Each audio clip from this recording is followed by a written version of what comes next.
A Divina Comédia, por Dante Alighieri. Edição bilíngue e tradução em notas de Ítalo Eugênio Mauro, editora 34. Canal Le Conde. O Inferno. 11º canto. Saindo do sexto círculo, Dante e Virgílio fazem uma pausa, que este aproveita para fazer uma relação dos próximos e últimos 3 círculos. No 7º círculo é punida a violência, no 8º, a fraude simples e no 9º, a traição. Depois Virgílio especifica: a violência pode ser contra Deus, contra si próprio ou contra o próximo. Portanto, neste último caso estão os homicidas e os assaltantes. No segundo, os que cometem suicídio. E no primeiro, os blasfemos. A fraude pode ser exercida contra quem confia em seu autor ou contra quem, por desconfiar, se protege. Neste segundo caso, a fraude destrói apenas o vínculo do amor natural dos homens entre si e é praticada por sedutores, hipócritas, rufiões, traficantes, etc. Enquanto no primeiro caso, não só é esquecido aquele amor natural, mas também o que se lhe acrescenta quando se cria uma confiança especial, como no caso de parentesco, pátria comum e no relacionamento com hóspedes ou com benfeitores. Essa máxima fraude é a traição, punida no 9º círculo sob o comando de Lúcifer, rei do inferno.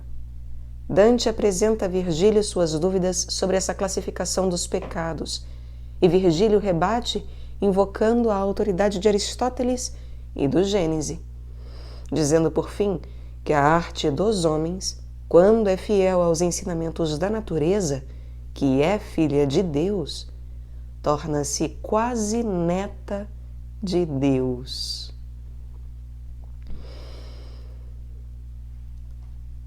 Na borda de um barranco derrocado, em círculo de rochas em detrito, viemos ao mais duro amontoado. Aí então, recuando do inaudito miasma que esse báratro liberta, ao procurar um resguardo, este escrito, lemos sobre uma grã tumba deserta, que dizia: Anastácio Papa eu guardo, que Fotino arredou da estrada certa. Nosso passo convém tornar mais tardo, para que o sentido vá se acostumando ao mau sopro até dispensar resguardo. Disse o meu mestre, e eu: vai procurando algo em que nosso tempo aproveitemos. E ele então: isso mesmo estou pensando. E começou: na rocha que aqui vemos, há 3 círculos, sempre mais restritos, em degraus, como os de onde ora viemos. Cheios estão de espíritos malditos. E, para que após deles te baste a vista, saibas como e por que lá estão constritos. De malícia qualquer que o céu malquista, o fim sempre é uma afronta que, afinal, com violência ou com fraude outrem contrista. Sendo a fraude do próprio homem um mal, Deus mais a execra e exacerba os tormentos dos dolosos no círculo abissal. O círculo primeiro é dos violentos, e sendo em 3 pessoas sua incidência, este em giros tem 3 repartimentos. A Deus, a si e ao próximo a violência pode ofender pessoas ou suas fruições, como ouvirás com maior minudência. Morte violenta e pungentes lesões dão-se às pessoas enquanto aos seus valores ruína, incêndio e duras extorsões. E, portanto, homicidas malfeitores, ladrões, falsários são os que atormenta o primeiro giro, grupo de infratores. Pode alguém contra si ter mão violenta ou contra a sua fortuna? E é no segundo giro que o seu pecado em vão lamenta, quem se privou da vida em vosso mundo, e quem seus bens perdeu no jogo, e há de chorar quando pudera ser jucundo. O homem também violenta a divindade, desprezando-a no íntimo ou negando à natureza o dom de sua bondade. Eis que o giro menor verás marcado com seu sinete Caorça e Sodoma, e quem a Deus despreza blasfemando. A fraude, que a consciência sempre assoma, pode o homem usá-la em quem a acolhe, ou quem, por suspeitar, cautela toma. No último caso, essa fraude só tolhe do inato amor os vínculos primeiros. Logo, o segundo círculo recolhe hipocrisia, lisonja em seus usueiros, falsidade, rapina e simônia, ladrões e rufões e trapaceiros. No outro caso, outro sim se repudia, com inato amor, o que após lhe é acrescido, com o qual maior confiança se cria, donde, no menor círculo contido, no centro do universo onde está dite, esse traidor, para sempre é consumido. E eu, mestre, ideia bem clara transmite teu discurso e descreve em plenitude este báratro e quem que nele habite.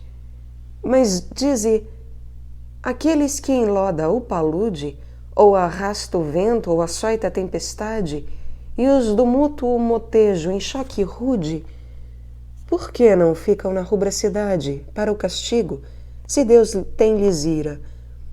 E se não tem, para que a sua diversidade?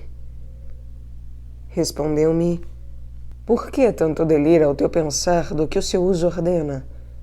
Ou então tua mente aqui diverso mira? Não lembras a lição precisa e plena na qual a tua antiga ética trata destas 3 transgressões que o céu condena? Incontinência, malícia e a insensata bestialidade?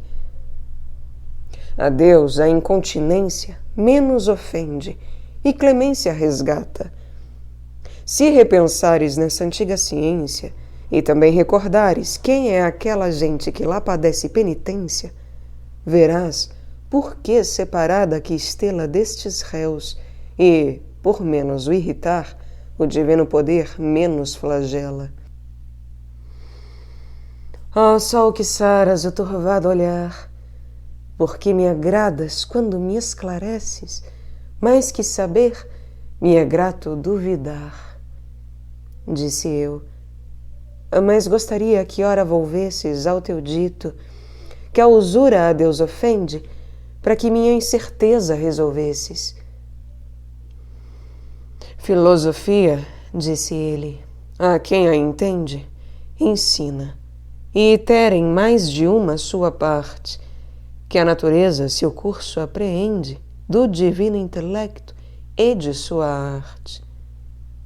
E tu, acaso a tua física voltando, antes que muita página te farte, verás que é dela que vossa arte, quando pode, deriva e a segue. Em bom discente, quase de Deus, a neta se tornando. Com essas duas, se tiveres presente o começo do Gênese, convém que ganhe e aperfeiçoe sua vida a gente. Mas o usuário, que outro rumo tem, a própria natureza e a sua sequaz despreza, porque alhures põe seu bem. Segue-me agora, que partir me apraz, pois que os peixes já bailam sobre a estria do horizonte e no coro o carro jaz, e só lá adiante desce a penedia.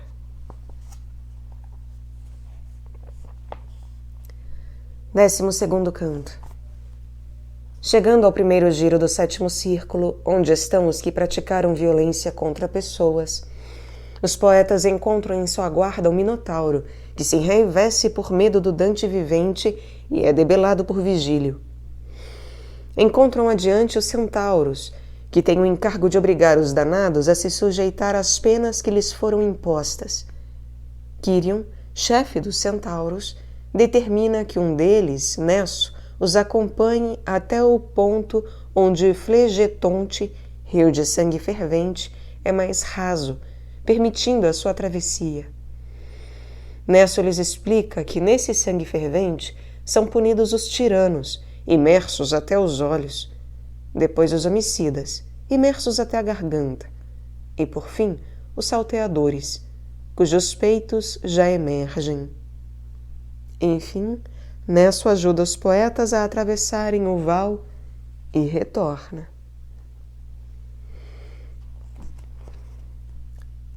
Rodiera na descida a nossa pista. Ermo é o lugar e, pelo mais que o intera, tal de levar a desviar-lhe a vista. Como essa derrocada que na beira do Ágide tombou, de Trento a quem por terremoto ou falha de barreira, que desde o topo desabado vem até a planície numa abrupta cava que não presta passagem para ninguém, nossa descida assim se apresentava. À beira do talude derruído, o desdouro de Creta se estirava, que foi na falsa vaca concebido. Quando nos viu, suas próprias mãos mordia, como quem pela raiva é sucumbido. Gritou-lhe o mestre: é vã essa tua fobia. Crês que aqui esteja o príncipe de Atenas, que te deu morte na outra moradia? Vai embora, besta, que este veio apenas, e tua irmã não é quem o mentoreia, para conhecer aqui as vossas penas. Como o touro que enfim se desenleia, após o golpe mortal o colher, e tentando escapar só cambaleia, assim o Minotauro eu vi fazer. E o mestre a mim: te adianta, hein? Que furioso como ele está, nos convém já descer. Seguimos pelas pedras do escabroso trilho que, ao peso que para mais lhes dei, balançam sob meu passo cauteloso. Vou cuidando, e ele então: pensas, eu sei, nesta ruína a qual guardião se guinda aquela ira bestial que eu apaguei. Quero que saibas que da minha vinda anterior cá para este baixo inferno, este rochedo não tombara ainda, mas foi pouco antes que do reino eterno viesse aquele que a grã leva a Dite subtraiu lá do círculo superno, que este vale, até o extremo seu limite, tremeu tão forte que eu pensei que o mundo sentisse o amor que, como alguém admite, vezes reverte-o ao caos infecundo. E este antigo rochedo, nesse instante, com os outros derrocou no fosso fundo. Mas olha abaixo, e verás lá adiante o rio de sangue onde estão na fervura os réus de violentar seu semelhante. Ó cego desvario, cobiça impura, quanto na vida curta nos incita para imergir-nos na eterna em tal agrura. Uma ampla vala vejo agora, inscrita no círculo que o plano todo abraça, qual por meu mestre fora descrita. E no sopé da penha agora passa uma ala de centauros com suas setas, como usavam no mundo ao ir para a caça. Mas, divisando nossas silhuetas, 3 se afastaram do patrulhamento, com seus arcos e flechas já seletas. E um deles nos gritou: a que tormento vindes vós que desceis por esta encosta, hã? Dizei-mo logo, ou esta flecha a vento?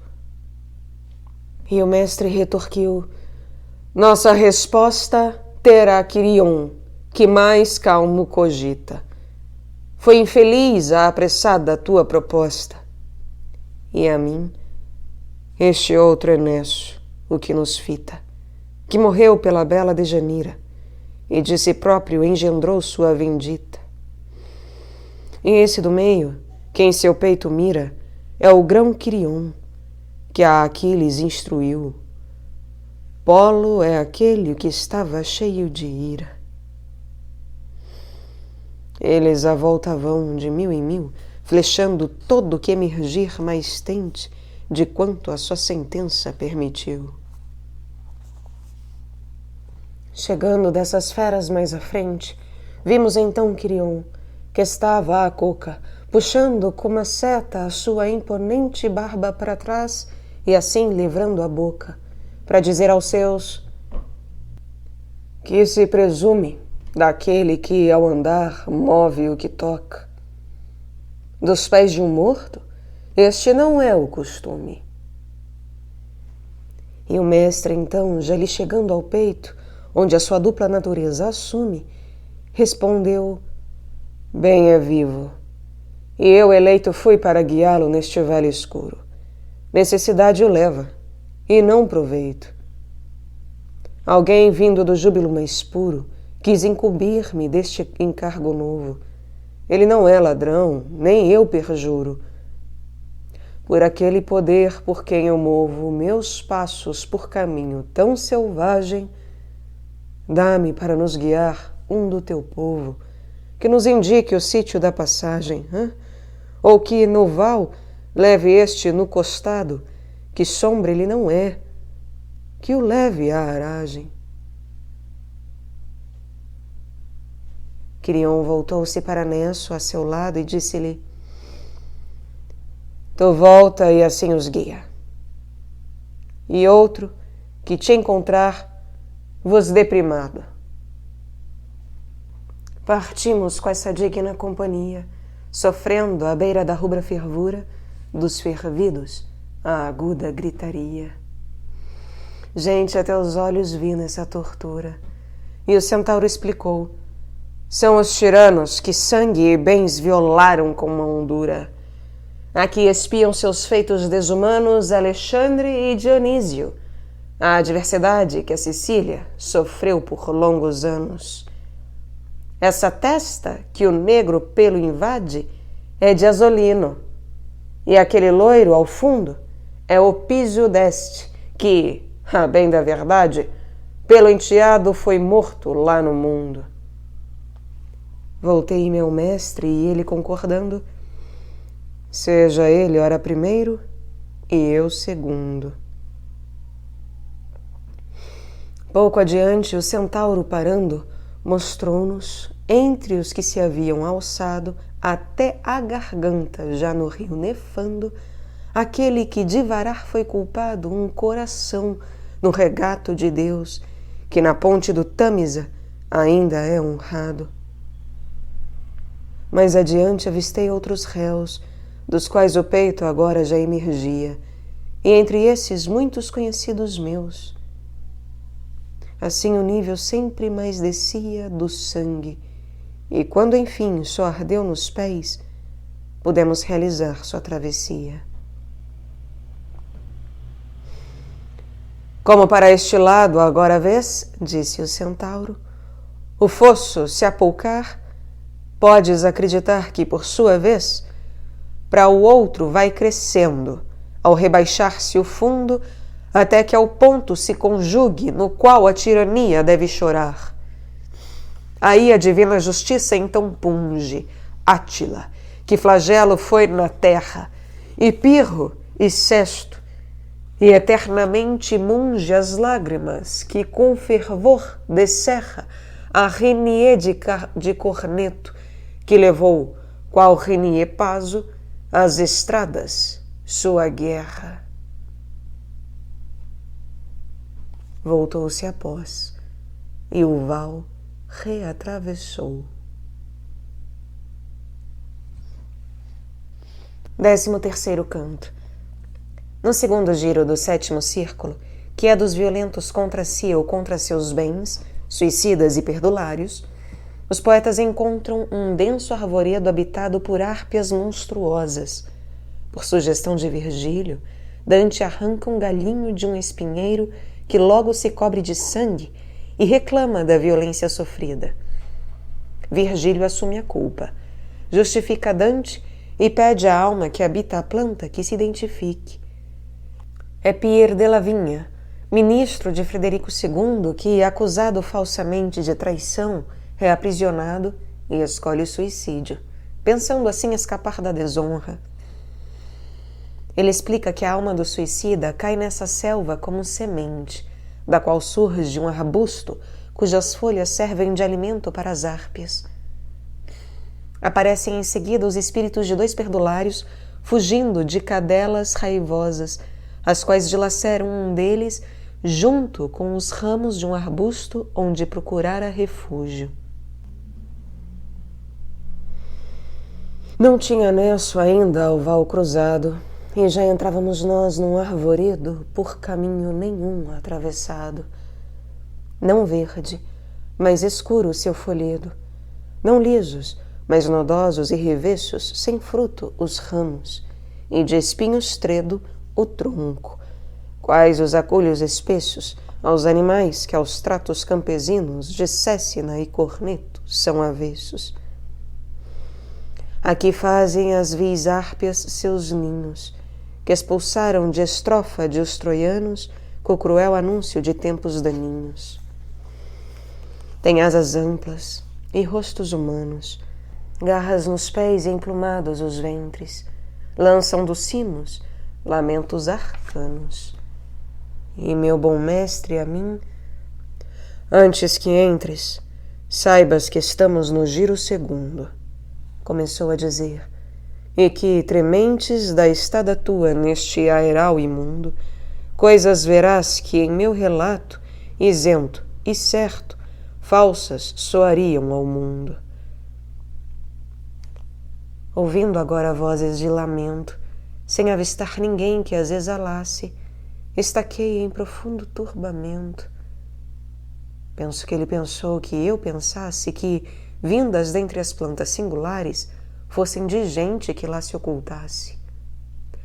Logo, ele disse, se acaso arrancares algum galhinho de uma destas plantas, mudarás o que agora imaginares. Levei a mão à primeira das tantas, e um raminho arranquei de um espinheiro. Gritou seu cepo, por que me quebrantas? Após de sangue se cobrir inteiro, disse ainda, o que faz que me atormentes, hã? Não tens de pena o espírito primeiro? Homens fomos e, paus só remanentes, deveria ter tua mão mais cortesia, nem que fôssemos almas de serpentes. Como acha verde, quando se alumia por uma ponta ao fogo, e a outra geme pelo ar que dela escapa e assobia. Esse galho truncado junto espreme palavra e sangue, e, ao deixá-lo tombar, parado me quedei, como quem teme. Se ele houvesse podido adivinhar, disse o meu sábio, ó espírito ofendido, por meu verso, o que após veio a observar, contra ti não teria sua mão erguido. Mas o incrível da coisa é que me fez a esse ato induzir, que me é sofrido. Dize quem foste, que, de escusa ao invés, ele fará que tua fama prossiga no mundo, onde ele para voltar tem vez. E o tronco, a fala tua tão soa amiga, que eu não posso calar. Me desagraves, pois, se demais a conversar me instiga. Sou quem do coração ambas as chaves teve de Frederico, usando impulsos ao abrir e fechá-las, tão suaves, que todos fiz do íntimo seus expulsos. Probidade exerci no honroso ofício, tal que me fez perder o sono e os pulsos. A meretriz que nunca do alto auspício de César desviou o olhar poluto, a comum perdição das cortes vício, contra mim inflamou todo o reduto, que inflamado tanto inflamou Augusto, que ledo Fausto tornou triste luto. O meu desdém, lhe desprezando o custo, julgou com a morte ser de injúria isento, e contra mim, justo, me fez injusto. Juro pelas raízes que eu sustento são do meu tronco, que ao honrado meu Senhor sempre com honra fui atento. E vós, voltando ao mundo, ouviu Label, riscai do meu renome, que ainda jaz do golpe que da inveja recebeu. Esperou um pouco e já calou-se assaz, disse o poeta. Não percas tua vez, mas fala-lhe e pergunta o que te apraz. Pergunta tu, respondi. Outra vez, sobre o que creias que a mim satisfaça, que eu não o posso. De dó, não de esquivez. E ele voltou. O que pede-lhes que faça, assim como ele livremente o acata, também te apraza, ó Espírito em desgraça, dizer-nos como a vossa alma se ata nesses nós, e se acaso, após unida, deles também alguma se resgata. Soprou bem forte o tronco para em seguida converter-se esse vento nesta voz. Brevemente eis tua dúvida atendida. Ao apartar-se alguma alma feroz do corpo extinto por sua própria mão, Minosa manda para a 7ª foz.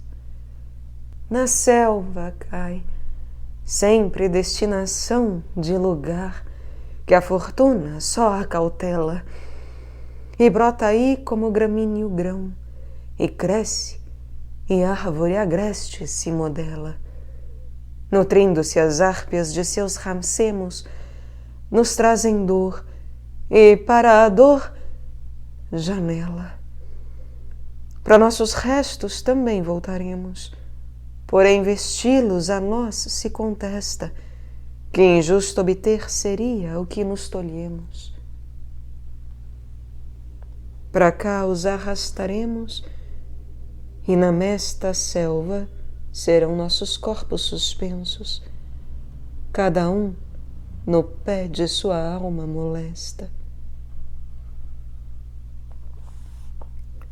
À sua frente ficáramos, propensos a ouvir o que quisesse ainda falar, quando um ruído alertou nossos sensos, como que o caçador ouve ao chegar dos cães com javali ao acampamento, causando da floresta o ramalhar.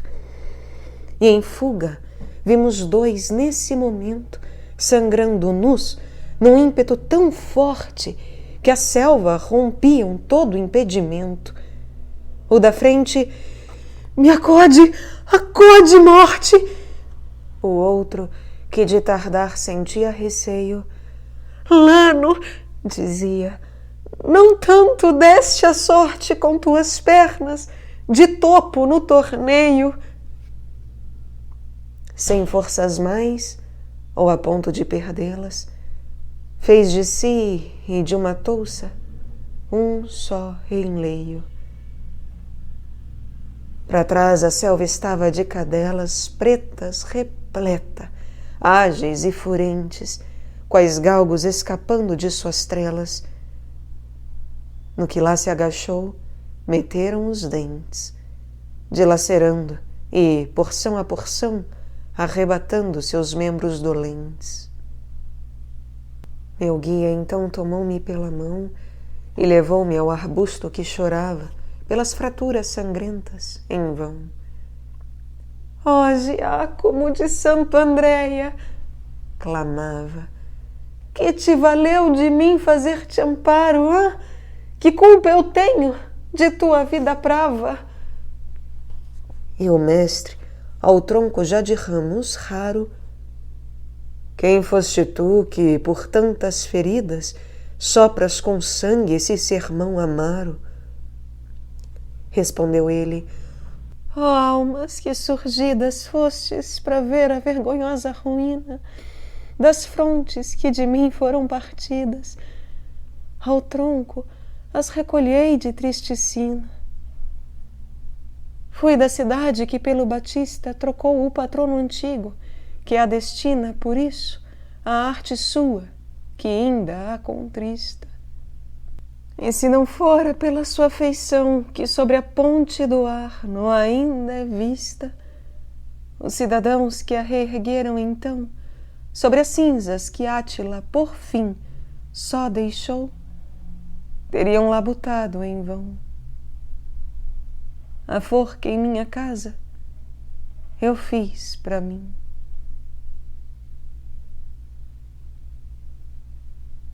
Décimo quarto canto.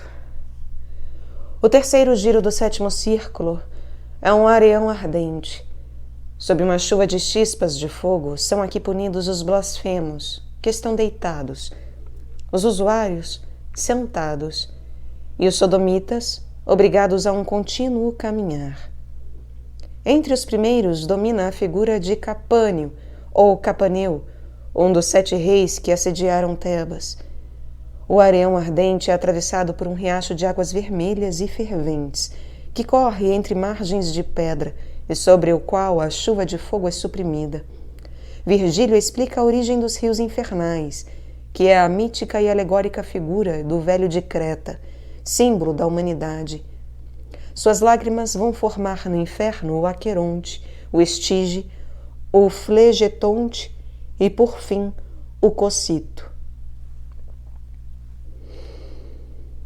Porque o amor ao meu berço me inspirava, as frondes recolhi por toda parte e as volvi ao tronco, que só balbuciava. E então chegamos onde se desparte do terceiro segundo giro. Espreita-se daqui da justiça a horrível arte. Para dar do novo uma visão perfeita, vou dizer que chegamos a uma landa que toda planta em seu leito rejeita. A dolorosa selva lhe é guirlanda, como é para aquela o triste fosso. Então nossos passos paramos rente à banda. O lugar era um árido areião, semelhante à planura percorrida pelos pés noutros tempos de Catão. Oh, vingança de Deus! Como temida deve ser por quem, lendo-me, a reporte a essa cena que me era oferecida. De almas nuas havia vária coorte. Todas choravam miseravelmente. Era aparente a sua diversa sorte. Supina, ao chão jazia alguma gente. Outra sentava, toda reunida. Caminhava outra continuadamente. Mais numerosa era essa turma erguida, menos a que jazia para o tormento. Mas tinha a dor a língua irreprimida. Sobre todo o areal, em jorro lento, choviam chispas de fogo dilatadas, como de neve em montanha sem vento. Como Alexandre viu, nas abrasadas terras d'Índia, por sobre a sua legião, chispas caindo até o chão inflamadas, pelo que ele as mandou calcar no chão por suas tropas, para que o seu calor fosse extinto antes de sua difusão, aqui tombava esse eterno fulgor do qual a areia se acendia, como isca sob o fuzil, nelas dobrando a dor. Sem descanso, uma dança barbarisca faziam com as mãos, para cá, para lá, a estendê-las, para sacudir de si nova faísca. Mestre, disse eu, tu que tudo debelas, exceto dos demônios a arte dura que a entrada nos barrou em suas cancelas, quem é esse grande que, ao que mostra, atura o incêndio e jaz, despeitado e contorto, e nem mesmo esta chuva o amadura? E esse, que percebeu antes absorto que dele eu perguntava para o meu guia, gritou: como eu fui vivo, assim sou morto. Júpiter Câncio Fabro, a quem havia com ira arrebatado a chispa aguda que me atingiu no último dia. Ou Câncio os outros, para a faina ruda, de Mongbelo ao pé, na forja negra, chamando: "Ó bom vulcano, ajuda, ajuda!" Tal como fez no combate de Flegra. E contra mim toda a sua força lance, ainda a vingança não terá que alegra. Respondeu-lhe o meu mestre de relance, tão forte como ouvido eu não lhe havia: "Ó Campânio, porquanto não se amanse tua soberba, a tua pena mais se amplia. Nenhum martírio, mais que o teu despeito, pena apropriada à fúria tua seria." Depois voltou-se a mim com o melhor jeito, dizendo: "Ele foi um dos 7 reis que Tebas assediaram. Sempre afeito é ao desprezo por Deus e por suas leis. Mas, como eu disse-lhe, esse ódio danado põe-lhe ao peito mais dignos ouropéis. Agora me acompanha, hein? E tem cuidado de não pisar onde a areia incandesce, seguindo sempre deste bosque ao lado." Chegamos em silêncio, onde aparece um regato a surgir da mataria, cujo rubor ainda me estarrece. Como o que em Bulicame se inicia, que as pecantes repartem entre si, esse riacho no areal corria.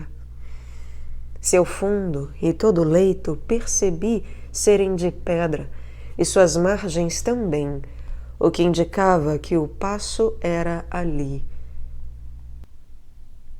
De todo mais que te mostrei, aquém daquela porta que por nós cruzada foi, e vedada não é para ninguém, como este arroio tu não viste nada tão notável que a custo se acredite que toda a chama sobre ele é apagada.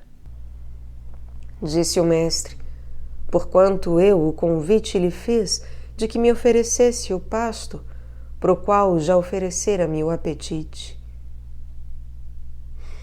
Em meio ao mar pousa um país já gasto, ele então disse, que é chamado Creta, que sob um rei já foi um mundo casto.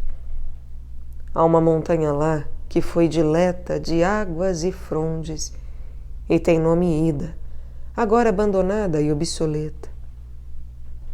Ré há a escolher então para a guarida do infante seu, por próvido conselho, sua manha com mais grita era escondida. Ergue-se nesse monte um grande velho que pra Damiata tem voltado o dorso e olha para Roma como seu espelho.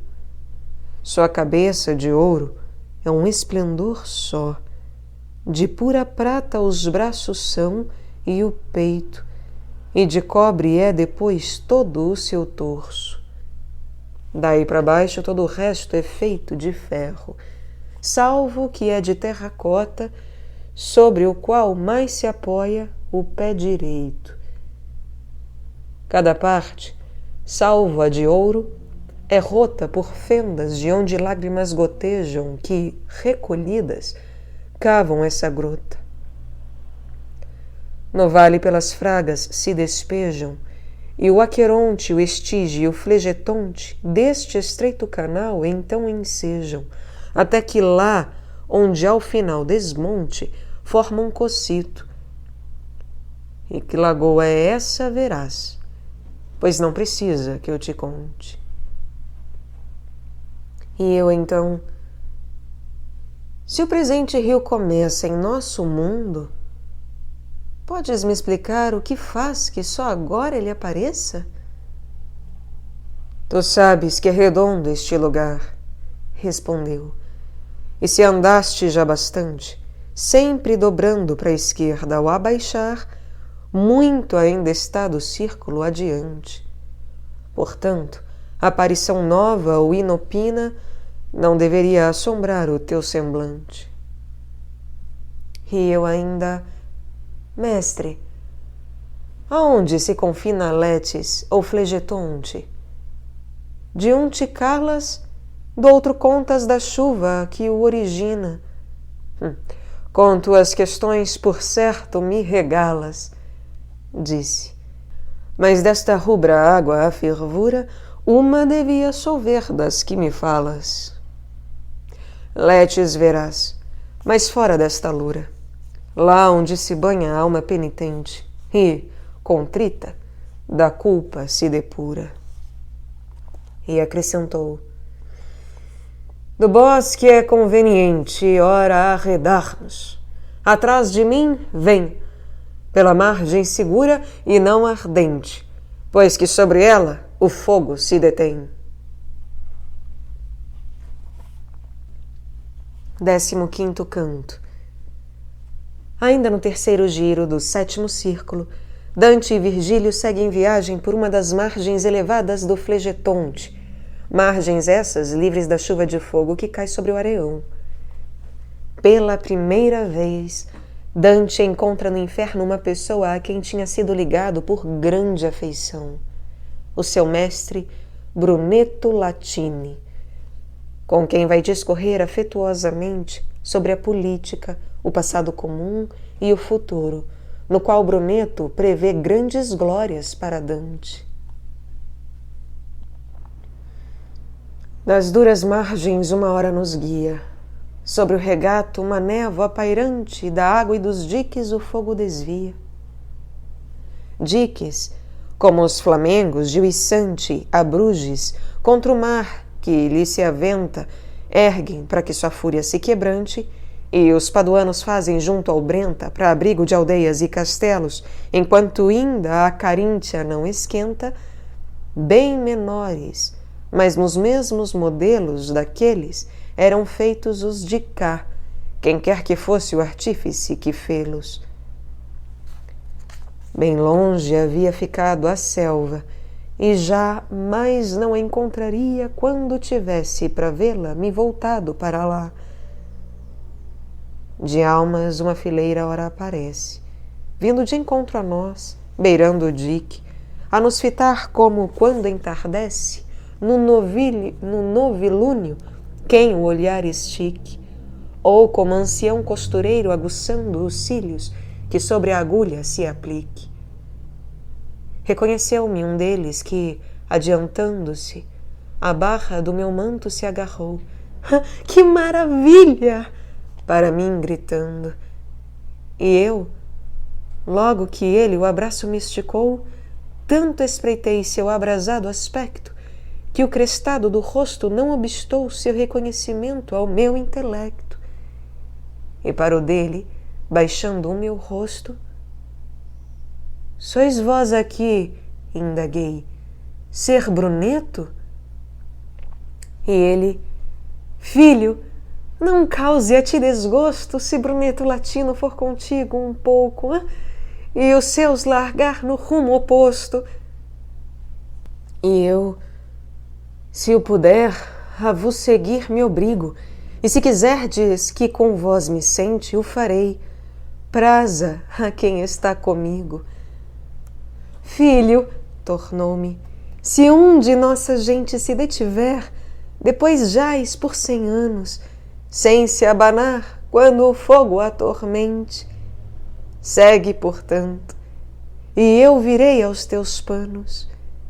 Alcançarei depois a companhia que lá chora os eternos seus afanos.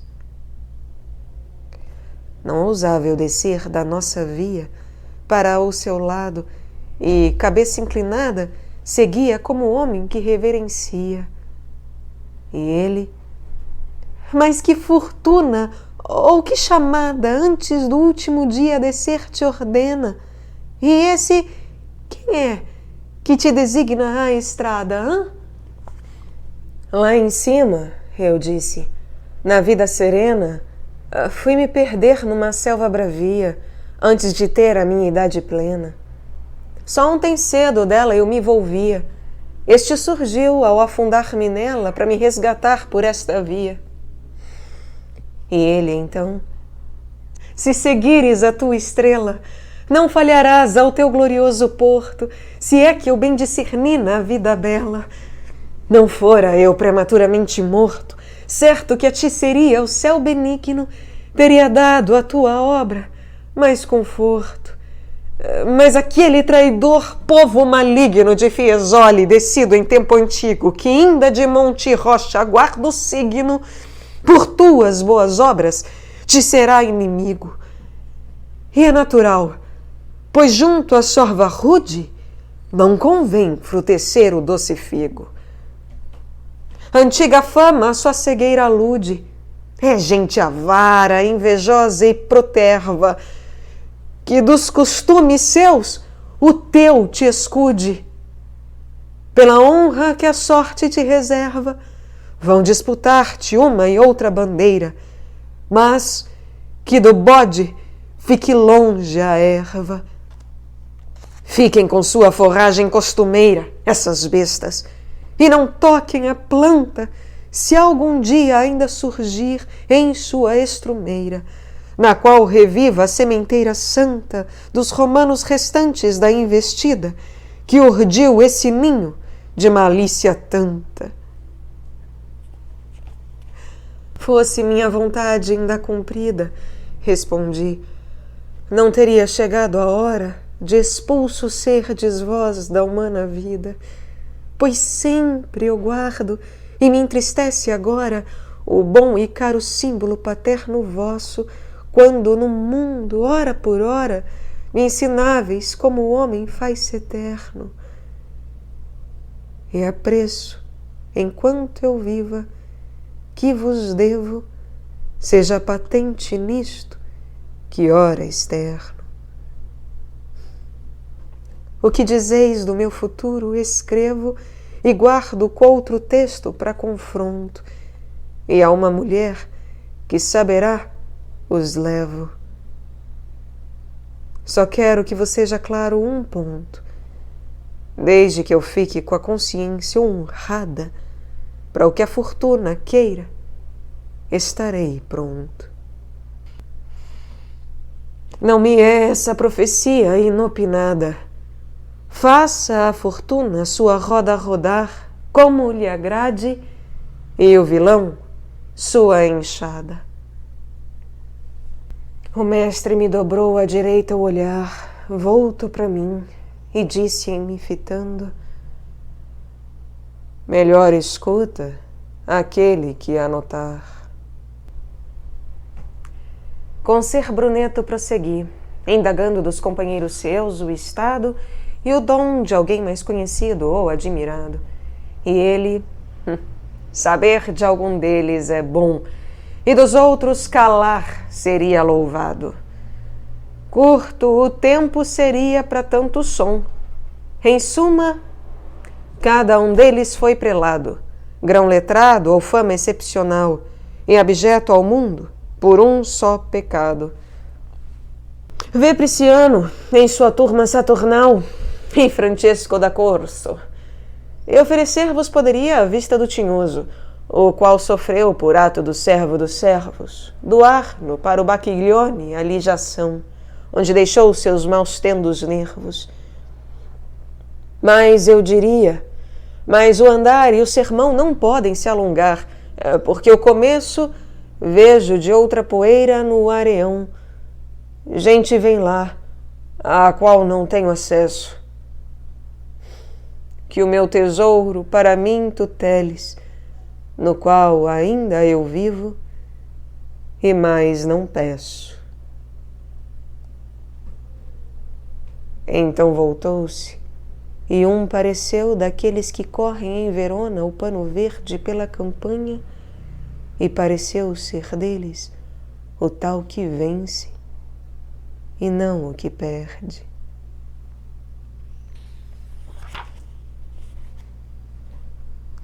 Décimo-sexto canto. Ainda percorrendo a margem sobrelevada do rio Flegetonte, protegida da chuva do fogo, Dante encontra mais 3 espíritos, que por sua vestimenta o reconhecem como seu conterrâneo e pedem-lhe que pare. formam uma roda e vão um a um encarando Dante, enquanto outro deles os nomeia. Dante por pouco não pula no areião para abraçá-los, mas o fogo que cai lá embaixo o retém, e ele se contenta em dirigir-lhes palavras de apreço. Eles pedem a Dante notícias de Florença, a qual em resposta Dante profere uma dura invectiva. Prostrados, eles rompem a roda, pedem para ser recordados no mundo e somem velozmente. Os dois poetas chegam à borda do barranco, onde o Rio Vermelho se precipita na cava central do inferno. Dante joga uma corda no abismo, e logo aparece, como que nadando no ar, o novo monstro Gerion, que veremos no próximo canto. Chegamos onde ouvia-se já o ruído da água que no outro círculo caía, qual de colmeia lembrando o zumbido. Quando 3 sombras de sua companhia, correndo, se afastaram, que passava sob a chuva que eterna os suplicia, vinham para nós, e cada qual gritava: "Para! Tu que por vestes conhecidas parece ser de nossa terra brava!" Ai, quantas em seus membros vi feridas, novas e antigas, feitas pelo fogo, que ainda me doem, somente sugeridas. Aos seus gritos, meu mestre atendeu logo. Voltou-se para mim e disse: "Espera, que para com esses cortesia te rogo. E se não fosse este fogo que já era a natureza do lugar, diria que a pressa deles mais a ti coubera." Ao pararmos, a velha litania retomaram e, logo a nós chegados, formaram em roda, como a que associa os campeões lutadores, nus e untados, guardando a hora do golpe revés antes de serem todos esmurrados. Sempre rodando, o rosto cada vez cada um me dirigia, assim que o colo movimentava ao contrário dos pés. E se a miséria deste infindo solo teu assento ao meu rogo desconsente, disse um, e este castigo ascoso e tolo, que a nossa fama, se puder, te alente a dizer quem és tu, que os vivos pés no inferno arrastas tão seguramente. Este, que em minha frente a roda vês, embora nua sua figura e esfolada, mais alto grau que possas crer, perfez. Também neto ele foi da boa Gualdrada. Guido Guerra é seu nome, e quando em vida muito cumpriu, cutino e com a espada. O outro, que atrás de mim na areia lida, é Tegiaio Aldorande, cuja fama deveria ser no mundo ainda mantida. E eu, que com ele padeço esta chama, Jacopo Rustituti sou, e ao certo minha rode mulher é quem me infama. Não fora o medo de tornar-me aberto ao fogo, entre eles teria me atirado, e do meu mestre teria tido o acerto, mas, porque eu me teria ardido e assado, fez-me o receio a intenção renunciar de abraçá-los, que eu tinha contemplado. E comecei. Não desdém, mas pesar senti por vossa condição, que por longo tempo no peito vou guardar, desde que ouvi por este meu Senhor palavras pelas quais eu entendi que vinha gente do vosso valor.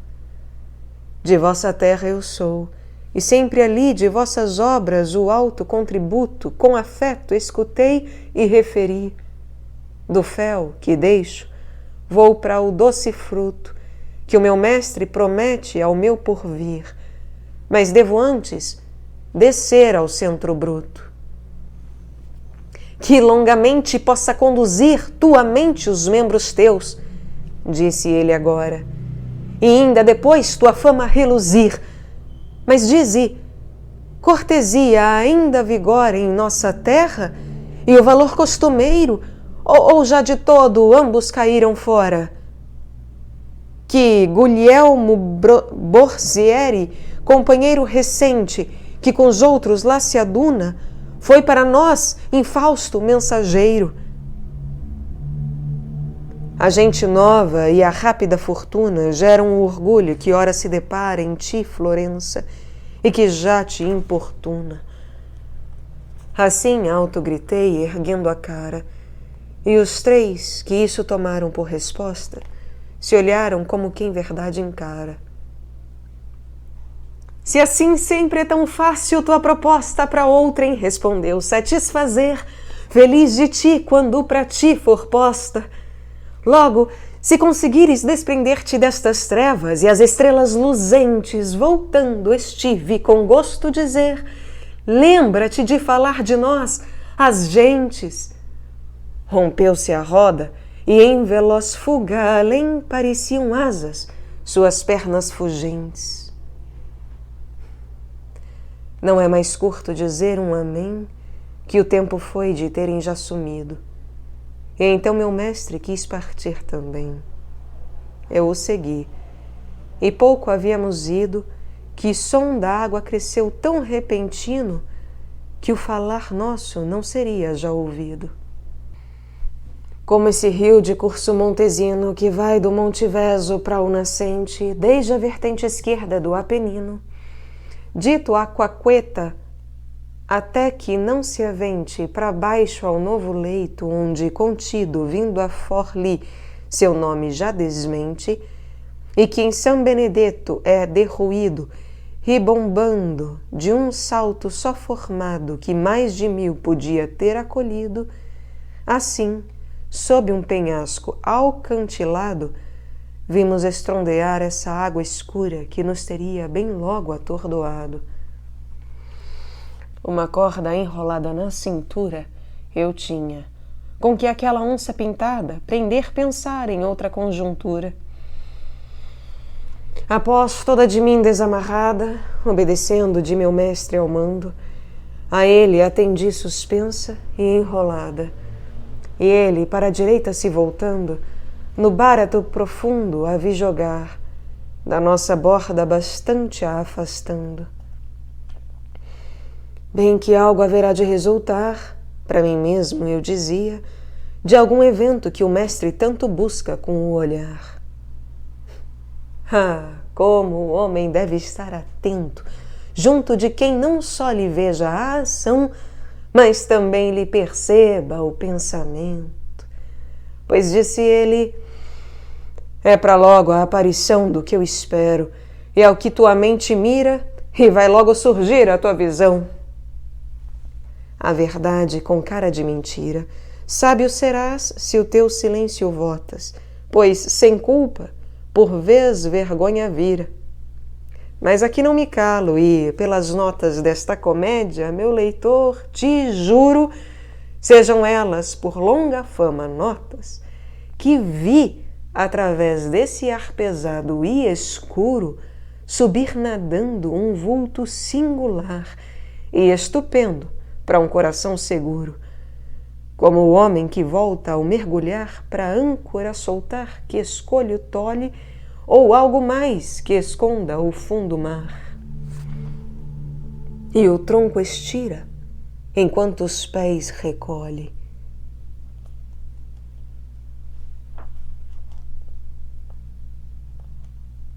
Décimo sétimo canto. O monstro Gerion pousa na beira do abismo, e Virgílio vai se entender com ele para que os leve para o 8º círculo, mas pede a Dante que vá conhecer outro grupo de danados que por lá se encontra. São esses os usuários, que levam pendurada no pescoço cada qual uma bolsinha vazia decorada com o emblema de sua família. Dante descreve alguns desses emblemas pelos quais reconhece os personagens que, contudo, não nomeia. São todos florentinos e não puxam conversa, menos um paduano que vitupera seus companheiros. Dante não responde e volta para Virgílio, que ele encontra já na garupa de Gerion e o convida para tomar seu lugar junto dele. Dante, apavorado, submete-se ao voo pelas encostas do abismo infernal, descendo para o 8º círculo.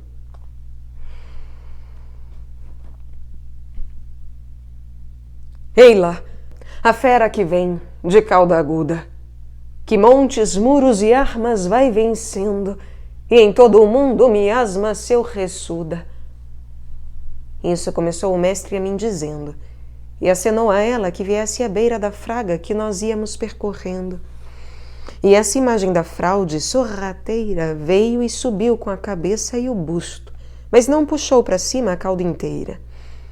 A sua cara era a cara de homem justo, tão benignos mostravam-se os seus traços, e de serpente era o corpo robusto. Pilosos até o tronco tinha os braços, enquanto eram o dorso e o peito ornados com pinturas de argolas e de laços. Não com mais colorido elaborados de tártaros e turcos são os panos, nem por Aracne os que foram criados. Como às vezes se vê em barcos praianos, postos parte na água e parte em terra, e como lá entre os glutões germanos o castor se dispõe para a sua guerra, assim a fera se estendia no chão de pedra que o areão ardente encerra. Toda a sua cauda se torcia no vão, levantando a forquilha peçonhenta, armada à ponta, como de escorpião. E disse o mestre meu, ora se orienta nosso caminho para a direção da fera besta que acolá se assenta.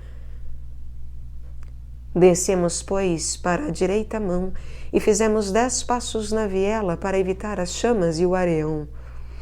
Quando chegamos, adiante dela um grupo vejo na areia sentado, junto à beira que o báratro desvela. Aí o mestre, para seres inteirado de tudo que este círculo aqui hospeda, quero que vás indagar seu estado. Justo tempo o teu encontro não exceda, hein? Até a tua volta falarei com esta fera para que o seu ombro nos conceda. Assim, sozinho, pela extrema aresta desse 7º círculo ao redor, fui para onde estava aquela gente mesta. Dos olhos arrebatava-lhes a dor. Defendiam-se com uma e ora outra mão no solo em brasa do ardente fulgor.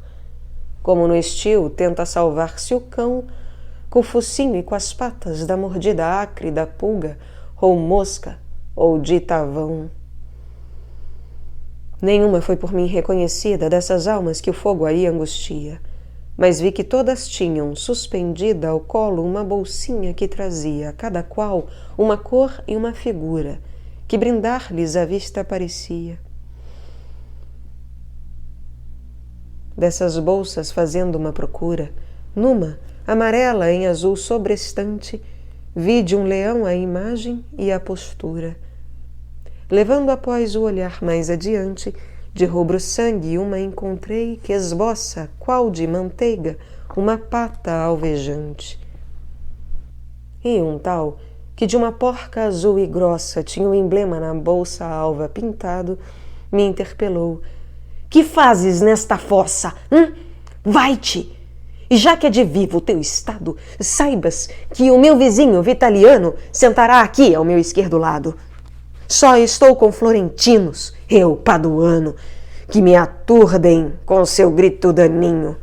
Que venha o cavaleiro soberano, que 3 bodes terá no seu bolsinho. Aí fez caretas, a língua puxando, como o boi faz quando lambe o focinho. Então, temendo contrariar o mando dele, que a não tardar me havia advertido, voltei, as laças almas lá deixando. Achei meu mestre que tinha subido já na garupa do fero animal, dizendo: ora, sê forte e destemido, hã? Esta, para a descida, é a escada atual. Monta à frente. Aqui eu fico, na suspeita que te possa a sua cauda fazer mal. Como aquele que sente da maleita em suas pálidas unhas já o horror do arrepio, se uma sombra à frente espreita, assim fiquei ao ouvir meu mentor. Mas criou-me a vergonha, o meu embaraço, que o servo alenta frente ao bom senhor. Sentado assim sobre aquele lombaço, quis-lhe dizer, mas a voz não soou como eu queria. Dá-me o teu abraço. Mas ele, que já outra hora me amparou, quando eu subi, achegou-se e, sem demora, nos braços estreitou-me e sustentou. E disse: Geryon, move-te afora. A curva alarga e a descida refreia. Pensa na carga que tu tens agora. Como a barca que sai para trás da areia na praia, o monstro para trás deslizou e só depois de se sentir sem peia, para onde era o peito, o rabo ora voltou e moveu como de uma enguia tendido e com as garras o ar para si puxou. Medo maior não creio ter havido quando o Faeton te abandonou o comando e deixou o céu, como ainda o mostra, ardido, nem quando achou-se Ícaro miserando a desplumar pela aquecida cera, com seu pai a gritar: estás errando, do que eu senti quando vi que estivera no ar por todo lado, e apagada outra vista, que não da própria fera. E ela rodeia e desce, e lenta, nada. E a mim somente a movimentação pelo vento em meu rosto é revelada. Ouvindo já à direita o turbilhão fazer lá embaixo um tremendo ruído, debrucei-me para olhar, e isso então fez-me tornar o abismo mais temido. Ao ver lá o fogo e ouvir vozes clamantes, presto me endireitei, de horror transido. Pude me ver então, como não antes, voltear baixando pela sucessão ao meu redor dos castigos cambiantes. Como após muito voar o falcão que ave ou engordo não viu, e ao falcoeiro arranca o grito: ai, não baixes não! Desce exausto donde partiu ligeiro e pousa após 100 voltas, afastado de seu mestre, enfadado e sobranceiro. Assim Geryon nos deixou, no encovado fundo da rocha, ao pé da abrupta brecha, e, de nossas pessoas descarregado, desvaneceu, como da corda, a flecha.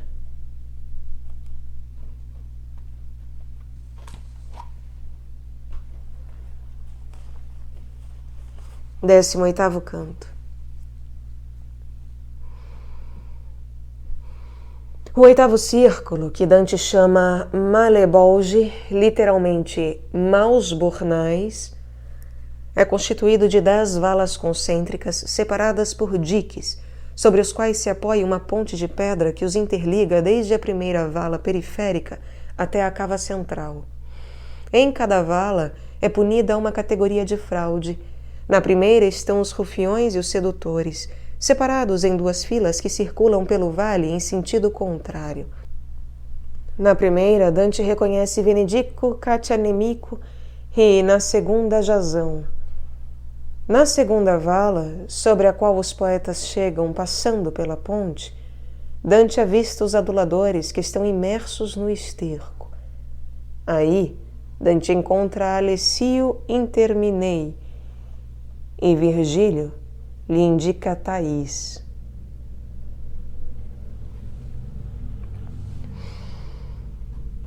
O lugar que no inferno se nomeia Malebolge é de pedra de ferrenha cor, como a encosta que todo o rodeia, e bem no meio da maligna penha abre-se a cava muito larga e funda, de quem próprio local farei resenha. Portanto, a faixa que resta é rotunda, e 10 valas a sulcam, desde a dura encosta até esse vão que ela circunda. Qual os castelos para guarda segura, fossos mais fossos cingem os bastiões, aqui aparentam a mesma figura essas valas, com as mesmas formações. E como em tais castelos da soleira até o limite externo há pontilhões, aqui há pontes que desde a penhasqueira atravessam as ribas e os valados até a cava onde os liga a última beira. Neste lugar, ao dorso despejados de Geryon nos achamos. Ao poeta, para a esquerda seguiu os passos avisados, e vi à direita nova pena adjeta às almas, pois que de flageladores esta primeira vala era repleta. Nos corriam no fundo os pecadores, vindo os de cada meio nos faceando, conosco os outros a passos maiores, como os romanos que o acrescido bando do ano do jubileu naquela ponte acharam modo de ir bem escoando, assim, de um lado todos têm a fronte para o castelo, e São Pedro é a sua meta, e na outra banda todos vão para o monte. De cá para lá corriam na fraga preta diabos chifrudos com relhos grosseiros, que nos iam surrando com fereza abjeta. Ai, como lhes faziam, desde os primeiros golpes, alçar os pés, e já ninguém esperava os segundos e os terceiros. Enquanto andava, meu olhar em alguém batendo fez com que eu me dissesse: já à vista desse tal tive também. E parando, o fitei com interesse. E o meigo, meu mentor, ao se deter comigo, assentiu que eu retrocedesse. O açoitado, pensando se esconder, baixou o rosto, mas foi mal sucedido que eu... Tu que estás os olhos a volver ao chão, se o aspecto teu não for fingido, catianemico venedico és. Mas que te traz para este molho ardido? E ele... Só o digo, vencendo a esquivez, porque me obriga a tua fala singela, que o mundo antigo recordar me fez. Fui eu aquele que a Gisola bela conduzi para o capricho do marquês, conforme conte-se a torpe novela. Que chore aqui, único bolonhês não sou, pois isto está deles tão pleno, que mais línguas que aqui não há, talvez que digam cipa entre Savena e Reno. E para disto te dar confirmação, nosso avaro pendor faça-te aceno. Aí deu-lhe um demônio um safanão com seu látego e disse: aqui não há fêmeas para alcovitar. Fora, rufião! Voltei para o meu mentor. Juntos de lá, depois de pouco caminhar, chegamos onde um penhasco sobreerguido está. Esse bem facilmente então galgamos e, seguindo à direita o seu espigão, esse valado eterno abandonamos. Chegando aonde sob ele abre-se um varão para por baixo dar passos aos fustigados, disse-me o mestre: espera, e a tua visão dirige agora para estes outros malnados, dos quais a cara até agora não viste, pois que para o nosso rumo eram voltados. Olhávamos da ponte a fila triste, chegando para nós pelo outro lado, e que a chibata, ainda a impelir, persiste. E disse o mestre, sem ser perguntado: olha para esse que vem, grande e altaneiro, e pela dor nem parece penado. Quão seu porte real conserve inteiro. É Jazão, que com siso e ânimo forte os colchos despojou de seu carneiro. A ilha de Lemnos foi, onde a coorte das destemidas fêmeas despiedadas a todos os seus machos deram morte.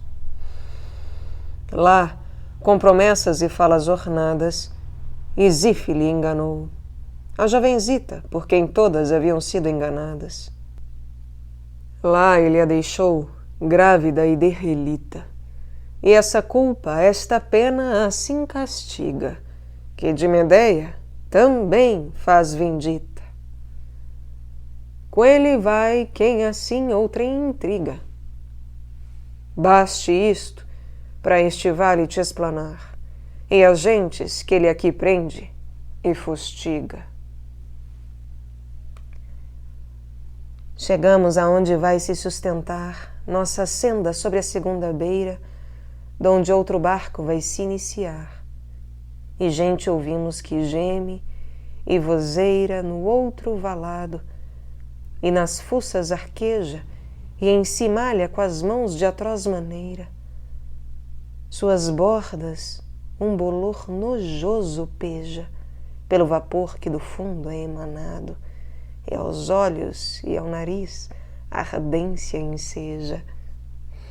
Tão cavo é o fundo, que a vista é vedado sem que se suba pela íngreme via do arco ao seu ponto mais sobreelevado. Aí chegados, na funda bacia, vi gente imersa num limo asqueroso que de comuns cloacas parecia. Tinha um que destaquei com olhar curioso, tão sujo o crânio dessa borra humana, que eu não sabia se leigo ou religioso. E se gritou: "Por que com tanta gana me encaras mais que outros sujos daqui, hã?" E eu, porque se a memória não me engana, com os cabelos enxutos já te vi. Tu és Lécio interminei, de Luca, e é por isso que eu mais olho para ti.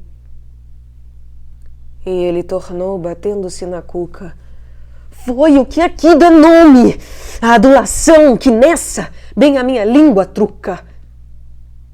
E a mim, meu guia: "Tenta a tua posição aproximar-se um pouco mais da beira, para que a cara alcance a tua visão daquela suja e desfeita rameira que lá se coça de modo asqueroso, ó, e ora se agacha, e ora ergue-se inteira."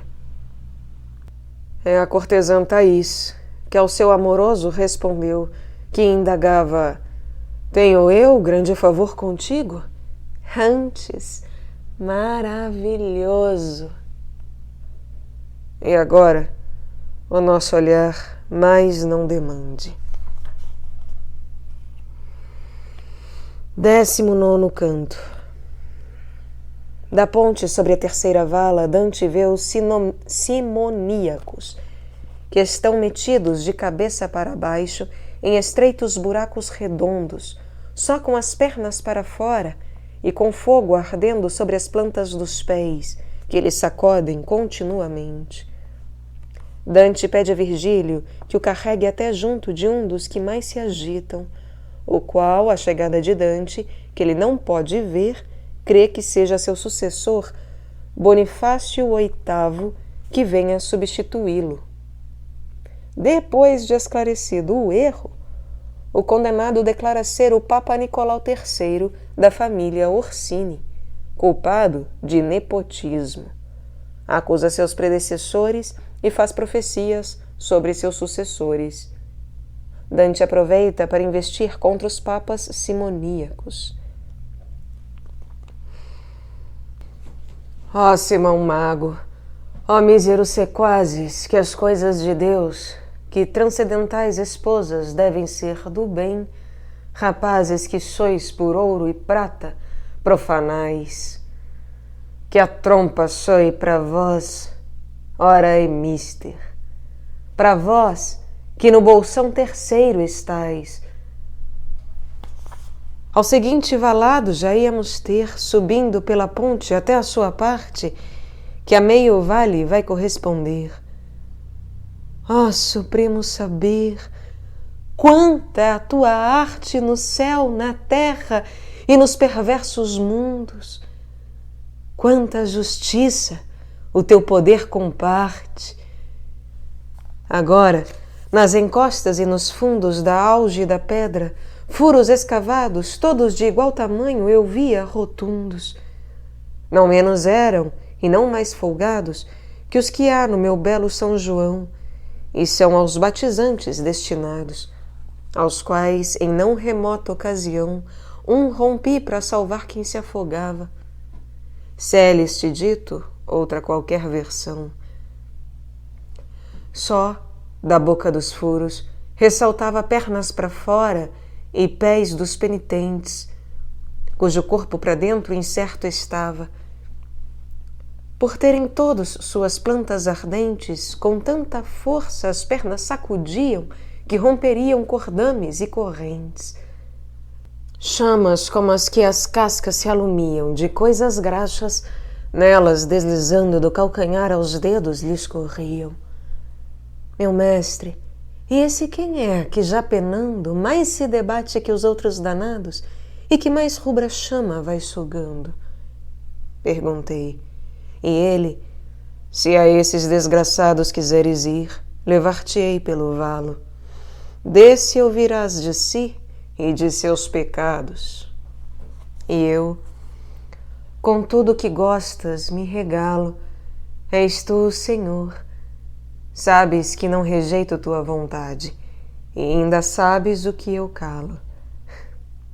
Seguimos pelo quarto parapeito até à esquerda meu guia volver seus passos, descendo ao fundo esburacado e estreito, e só ao chegarmos me soltou aos braços junto daquele que os seus padeceres manifestava com os pés nunca laços.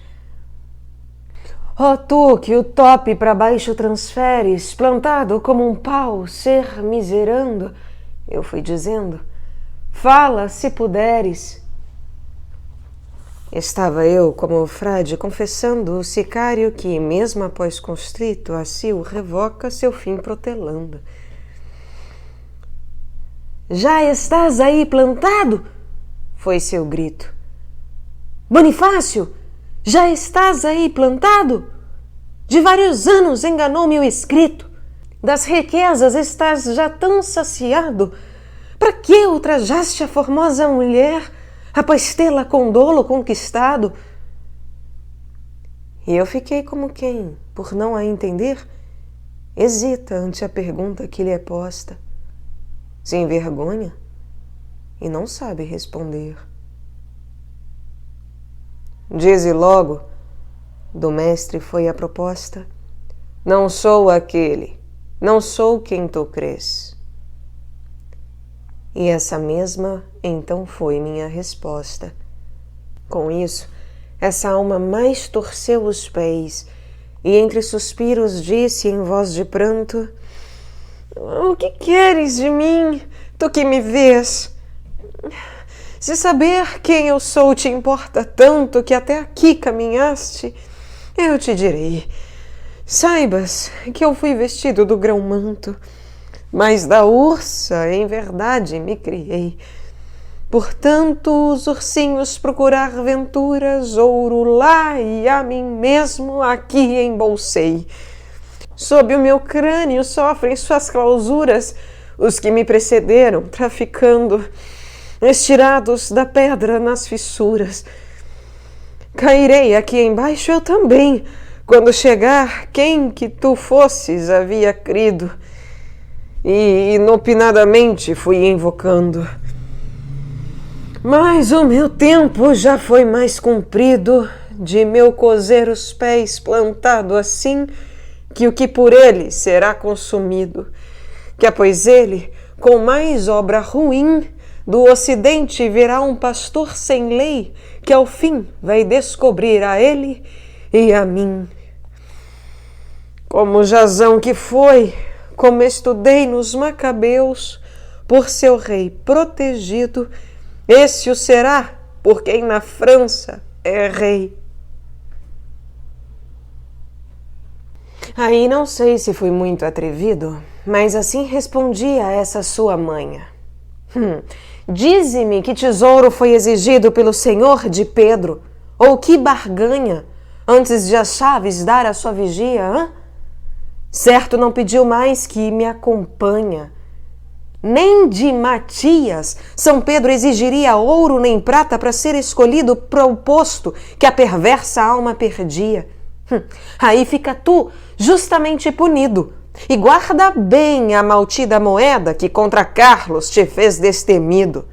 E se não fosse que ainda moveda o meu respeito aos símbolos sagrados, que usufruíste já na vida leda, eu trataria com termos mais pesados vossa avareza que o mundo contrista, pisando os bons e elevando os malvados. Vós, pastores, lembrava o evangelista, quando a que sobre as águas tem assento, por ele fornicar com os reis, foi vista. 7 cabeças desde o nascimento teve, e 10 cornos guardaram na outrora, enquanto ao bem foi seu esposo intento. De ouro e de prata é o vosso Deus agora. Quem de vós, que o idolatra é mais genuíno, se vós 100 e ele só adora? De quanto mal foi mãe, ó Constantino, não a tua conversão, mas tua oferenda, que tornou rico o trono papalino. E enquanto eu lhe cantava essa legenda, por ira, ele, ou mordidas de consciência, escoiceava com fúria tremenda. Creio que o mestre dava-me anuência. Tão atento e contente o olhar seu era ao som de minha veraz veemência, pois com os 2 braços, como antes fizera, erguendo-me para si, do mesmo jeito voltou a subir a senda que descera. Nem cansou-se ao levar-me sobre o peito, mas carregou-me até o topo da via, onde para quinta riba o acesso é feito. Depôs-me com cuidosa cortesia, cuidosa pelo escolho áspero e incerto, que duro passo para cabras seria. Daí, outro vale me foi descoberto.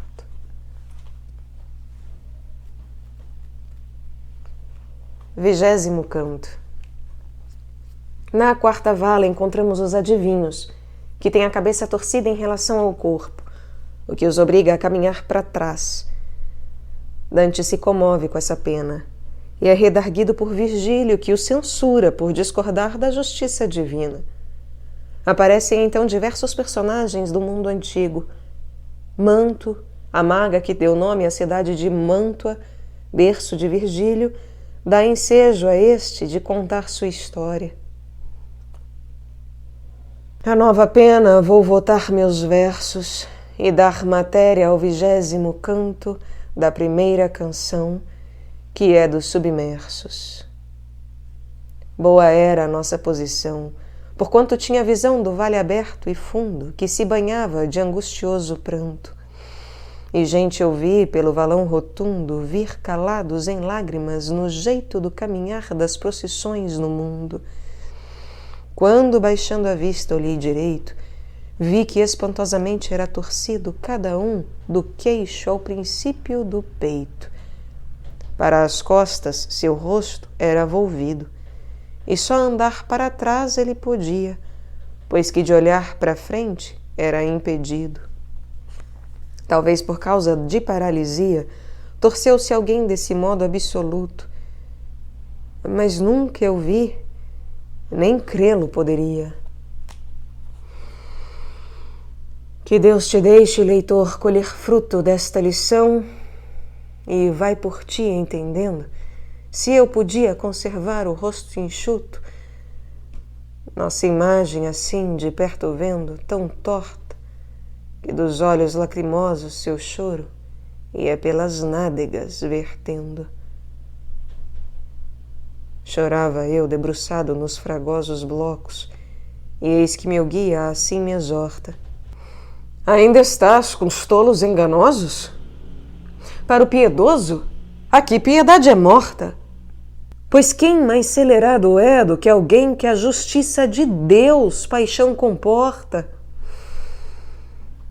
Ergue a cabeça e olha este, para quem dos tebanos à vista abriu-se a terra, que iam gritando: onde estás, o que te advém, Anfiaral? Por que largas nossa guerra? E não parou de afundar até quando chegou a Minós, que ao fim todos a ferra. Vê como o peito e dorso foi trocando, porque demais quis ver para adiante, para trás ele olha e anda recuando. Olha Tiresias, que cambiou o semblante de macho para fêmea na passagem, todos mudando os membros seus bastante, e precisou novamente a acoplagem das 2 serpes golpear com seu cajado para reaver sua máscula plumagem. É Aronta o atrás do seu ventre achegado, o que nos Montes Lune, onde labuta o carrarense que lá foi criado, fez entre os brancos mármores da gruta seu teto, onde o conspecto incontrastado do mar e das estrelas se desfruta. E aquela, cujo seio está abrigado, que tu não vês pelas desfeitas tranças, e que tem todo o pelo desse lado, manto foi, a que após várias andanças pousou na terra aonde eu fui nascido. Dela vou te contar minhas lembranças. Quando seu pai foi da vida excluído e escravizada à cidade de Baco, o mundo foi por ela percorrido. A bela Itália, um lago tem que está com uma beira ao pé do Alpe que a Alemanha no Tirol fecha, e tem nome Benaco. Por 1000 fontes, eu creio, ou mais, se banha, de Garda a Valcamonica, Apenino, da água que após esse lago arrebanha. No meio dele há um ponto onde o Trentino, pastor, como o de Brécia e Veronense, podem benzer, se esse for seu destino. Pesquieira, belo baluarte castrense, pra os de Bérgamo e Brécia fazer frente, à beira baixa do lago pertence, que o despejo das águas lá consente, do lago, de que o leito já sobeja, que então se espraiam no prado virente. Assim que essa água, curso certo, enseja, não mais Benaco, mas Míncio é chamada, até governo, onde no pó despeja. Não longe corre e dá numa baixada, na qual se espraia e num palude encrua, por vezes no verão, quando é minguada. Por lá passando, aquela virgem crua encontrou terra em meio ao lameirão, não cultivada, e de habitantes nua. Lá, para fugir da humana comunhão, ficou a exercer com os servos seus sua arte.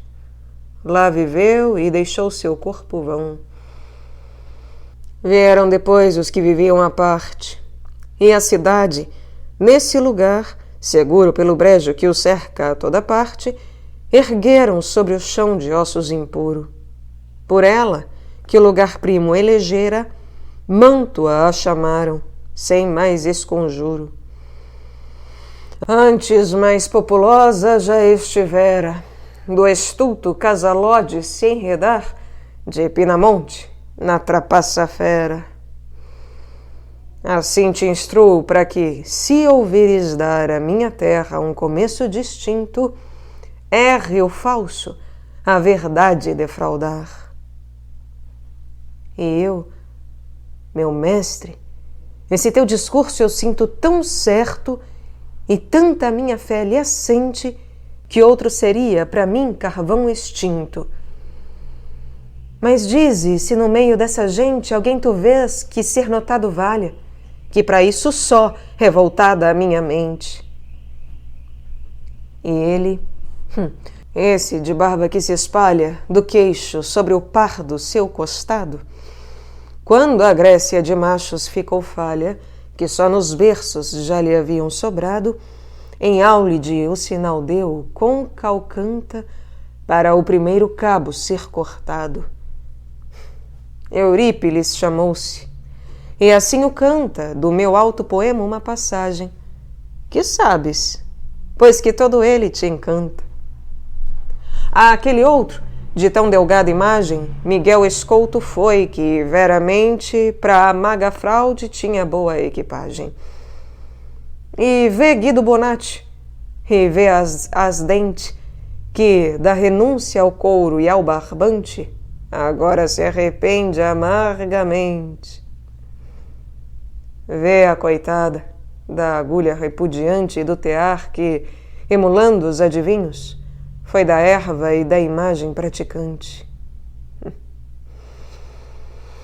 E ora vem, pois, Caim, com os seus espinhos, já toca a fimbre ao céu alcançada, baixo Sevilha, os ondeios marinhos. e de lua cheia era a noite passada, que deves te lembrar deu-te acalanto alguma vez numa selva cerrada. Assim falava, e andávamos entanto.